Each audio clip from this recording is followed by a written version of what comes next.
এই দুনিয়ার পুরো জীবনটা এটা হচ্ছে লালসাময় একটা জীবন, লোভ, মরিচিকা, মায়াজাল। এই মায়াজালে আমরা আটকে আছি, ফলে মৃত্যুর কথা আমরা ভুলে গিয়েছি। পাগলের মতো ছুটছি, আরো টাকা লাগবে, আরো খ্যাতি লাগবে, আরো যশ লাগবে, আরো দাপট লাগবে। আমার এত টাকা দিয়ে কি হবে? এত সম্পদ দিয়ে কি হবে? এত ব্যস্ততা দিয়ে কি হবে তোমার? স্টপ, থামুন, অনেক হয়েছে, আন্না, থামুন। Take a rest, take a breath and think about death. Think that you have to go back to your Lord. একটু বসেন না, একটু ভাবেন যে আমাকে চলে যেতে হবে, চলে যেতে হবে। এই কোলাহল, এই ব্যস্ততা, এগুলো থাকবে, থাকবো না আমি। সাইয়েদনা ওমর ফারুক বলেছেন, মুতু ক্বাবলা আন তামুতু, মরার আগে একবার মরো। হাসিবু ক্বাবলা আন তুহাসাবু আলাইকুম, তোমার হিসাব নেওয়ার আগে তুমি একবার নিজের হিসাবটা করো না। কাগজ বের করে একটু লিখো না কি কি ভালো কাজ করছিলা, যেগুলো দিয়ে নাজাতের ওয়াসিলা হতে পারে। 1 2 3, আর কি কি আকাম কুকাম করছো দেখো না, লিখে দেখো তোমার অবস্থাটা কি। মরার আগে একবার মরো। মরার আগে খাটের মধ্যে শুয়ে শটান করে চোখ বন্ধ করে একবার মরার ভান করে দেখেন কেমন লাগে। চোখটা বন্ধ করেন আর ভাবেন আপনি নাই, কি কি হতে পারে ভাবেন। আপনার ছেলে মেয়েরা কান্না জুড়ে দিবে, আপনার প্রাণের স্ত্রী বিলাপ শুরু করে দিবে, বন্ধু বান্ধবের চিৎকার আর মাতম, স্থানীয় এলাকার মসজিদে ঘোষণা, অমুক এলাকার নিবাসী অমুক ভাই অমুকের ছেলে অমুক দুনিয়ায় নাই। সব আত্মীয়রা চলে আসবে, ফেসবুকে স্ট্যাটাস দেয়া হবে, সবাই সবাইকে জানাবে বিকাল 4টায় অমুক হাই স্কুল ময়দানে আপনার জানাজা। ছুটে আসবে, সবাই ছুটে আসবে আপনাকে শেষ বিদায় দিতে, গুড বাই জানানোর জন্য, আল ওয়াদা, বিদায় জানাতে আসবে সবাই। 4 তাকবীর দিয়ে আপনার জানাজা হবে, অশ্রুসিক্ত জানাজায় আপনার বিদায় হবে। কাঠের খাটিয়ার মধ্যে করে কাঁধে তুলে আপনার কবরে নেওয়া হবে। আগে থেকে খুঁড়ে রাখা কবরটার মধ্যে আপনারে বিছিয়ে দেয়া হবে। বাঁশের কচি দিয়ে তার উপরে মাটির চাপা দিয়ে সব চলে যাবে। ভাবেন না একবার চোখ বন্ধ করে, this is the circle of life, this is the nature of life. এটা সবার হবে, আমার হবে, আপনার হবে। এত মায়া, এত ভালোবাসা কই যাবে? কেউ থাকবে না, সবাই আপনার অন্ধকার কবরে রেখে দিয়ে চলে আসবে। উপরে বাঁশের কঞ্চি, তার উপরে মাটির চাপা, অন্ধকার আর অন্ধকার। এই অন্ধকার যেন শেষ হতে চায় না, শুধুই অন্ধকার, ঠিক কিনা? এজন্য আমাদের চলে যেতে হবে। দাদা গেল, চাচা গেল, মামা গেল, আমাদেরকেও যেতে হবে, জোরে কোন ঠিক কিনা? সব করে থাকবে, চলে যেতে হবে আমাদেরকে। এজন্য আখিরাতের কথা যেন আমাদের স্মরণ হয়। বিশ্বনবী বলতেন, নাহাইতুকুম আন জিয়ারাতিল কুবুর, আমি তোমাদেরকে কবর জিয়ারত করতে আগে নিষেধ করতাম, কিন্তু এখন নিষেধাজ্ঞা প্রত্যাহার করে নিলাম। এখন সব সময় তোমরা কবরের সামনে যাবা আর জিয়ারত করবা। কবরস্থানে জানতো বড়ুয়া কৃষ্ণপুরের এই গ্রামের কবরস্থান আছে কোন দিকে? পূর্ব দিকে আছে, গোখরার জলের ওদিকে। যান আপনারা, একটু যাবেন, একটু গেলে আখিরাতের কথাটা স্মরণ হবে। ওখানে ছোট শিশুরা শুয়ে আছে, কিশোর যুবকরা আছে, আপনার মতো তাগড়া যুবক, মুরব্বীরা আছে। এরা এই এলাকায় থাকতো, এরা আকাশ থেকে নেমে আসে না, এই এলাকার সন্তান, আজ নাই। একটা সার্টেন পিরিয়ড শেষে আপনিও থাকবেন না। This is the nature of life, this is the circle of life. ছোট্ট শিশু হয়ে এসেছিলেন, শৈশব, কৈশোর, যৌবন, প্রৌঢ়ত্ব। আগে ছিলেন সিঙ্গেল, বিয়ে করে হয়ে গেলেন ডবল। এরপরে আল্লাহ আপনাকে একটা মেয়ে দিল, এরপরে মেয়েকে বিয়ে দিয়ে শ্বশুর হলেন, এরপরে ওই মেয়ের ঘরে সন্তান হতে নানা হলেন। আর কতদিন? অনেক দিন হলো তো, অনেক লম্বা সময় পেয়েছেন আপনি। Think about death. এবার যাওয়ার কথা ভাবেন, আখিরাতের সামানের কথা ভাবেন, ফিরে যেতে হবে। কি শক্তিশালী যুবক, বার্ধক্য চলে আসলে লাঠি ছাড়া চলতে পারে না। কুচকুচে কালো দাড়ি সাদা হয়ে যায়, দাড়ির শুভ্রতা, বয়সের ভার, রং ধরা যৌবন জং ধরে শেষ, ঠিক কিনা? This is the circle of life.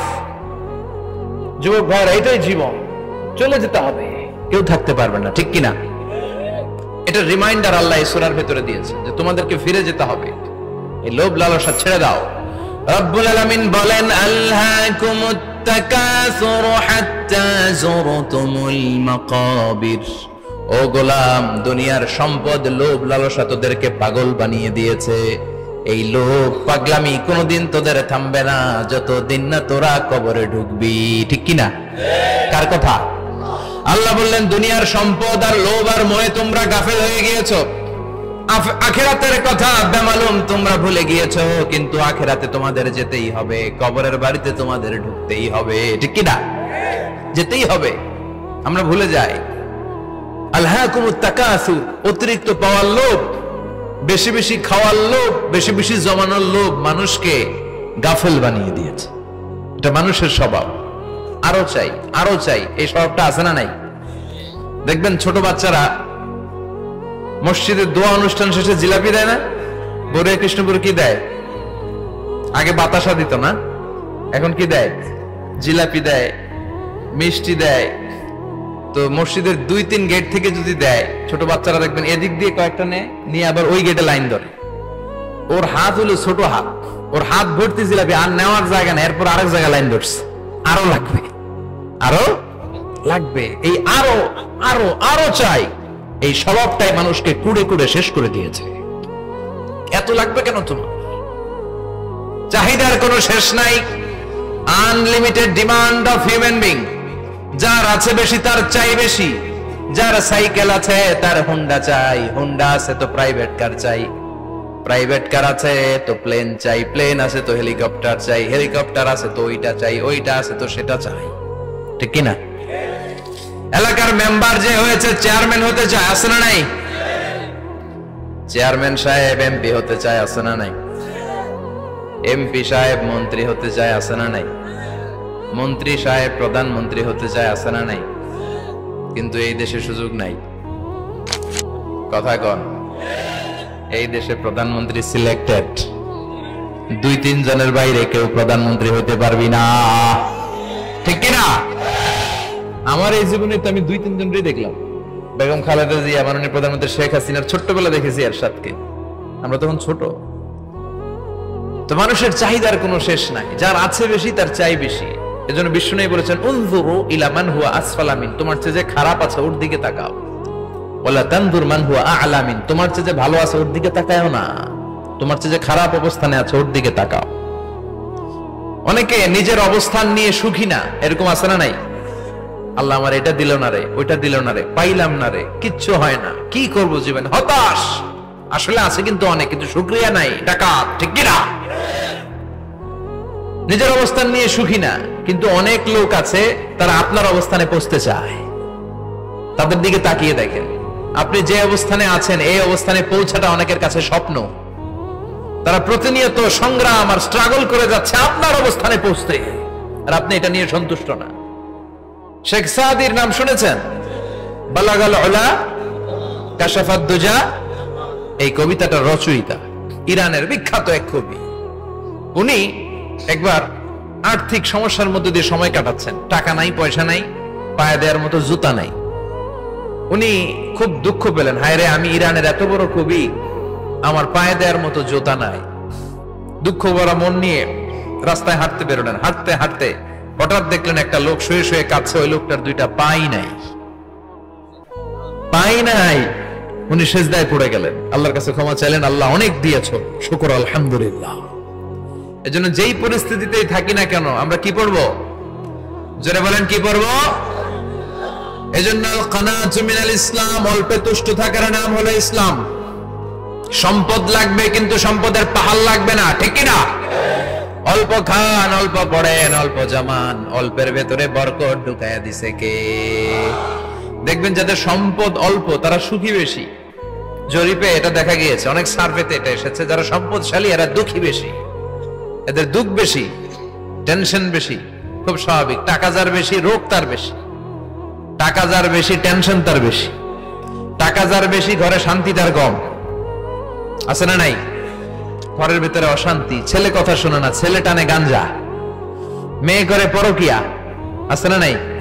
স্ত্রী কথা শোনে না, ভালোবাসা নাই, ঘরটা জাহান্নামের টুকরা। রোগ বালাই, এক একটা হসপিটাল বিল পরিশোধ করতে মাসে 5 লাখ 10 লাখ, আছে না নাই? কিছু খেতে পারে না, ডাক্তার একেবারে ডায়েট মেনু বেঁধে দিয়েছে।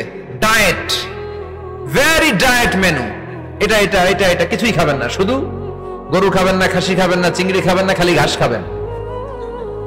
ইচ্ছে মতো ঘাস খাবেন, মানে ঘাস জাতীয় যত আইটেম আছে সব খাবেন, শাক খাবেন, সবজি খাবেন, সালাদ খাবেন, গরু, চিংড়ি, মুরগি, গোশত, ইলিশ কিছু খেতে পারে না। তাহলে রোগ বেশি, খাওয়ার মজা নাই, ঘরে সাংসারিক শান্তি নাই, খালি ব্যারাম আর ব্যারাম, ঠিক কিনা? কিন্তু সম্পদের পাহাড় ঘটেছে। আর অল্প যারা খায়, অল্প পড়ে, রিক্সাওয়ালা, কুলিওয়ালা, অল্প বেতনের চাকরি, কিন্তু হক হালালি মেনে চলে, দেখবেন শান্তি আছে অনেক। হ্যাঁ, বাসা ভাড়া দেয়, ফ্যামিলি চালায়, বাচ্চাদের স্কুল বিল, এরপরও মাস শেষে 1-2 হাজার টাকা হাতে থেকে যায়। আর ওর প্রতি মাসে 10 কোটি টাকা ইনকাম, তারপরও ব্যাংকের ঋণ আছে না নাই? সুখ কারে বলে? কিভাবে আপনি সুখকে ডিফাইন করবেন? সুখ তো টাকায় কিনা যায় না, শান্তি টাকা দিয়ে হয় না, শান্তি দেওয়ার মালিক কে? শান্তি আছে অল্প খেয়ে শুকর করার মধ্যে, শান্তি আছে আলহামদুলিল্লাহর মধ্যে। চিল্লায় বলেন ঠিক কিনা? এজন্য অল্প খাবো, অল্প পড়বো, অল্প জামাবো, অল্পের ভেতরে বরকত দিয়েছে কে? দেখেন ধনী ভাইরা খেতে পারে না, কিন্তু রিকশালার কি সমস্যা হয়? রিকশালারা সব খেতে পারে, কুলিওয়ালা, দিনমজুর, এরা একেবারে স্লিম সুঠাম দেহি, মেদহীন পেট, পেটে কোনো মেদ নাই, ভুড়ি নাই। আর কোটিপতিদের মেদ আছে না নাই? এত বড় বড় পেট, ঠিক কিনা? আমাদেরও পেট আছে, তবে হালাল পেট, এটা হারাম টাকা দিয়ে এই ভুড়ি বানাই নাই আমরা।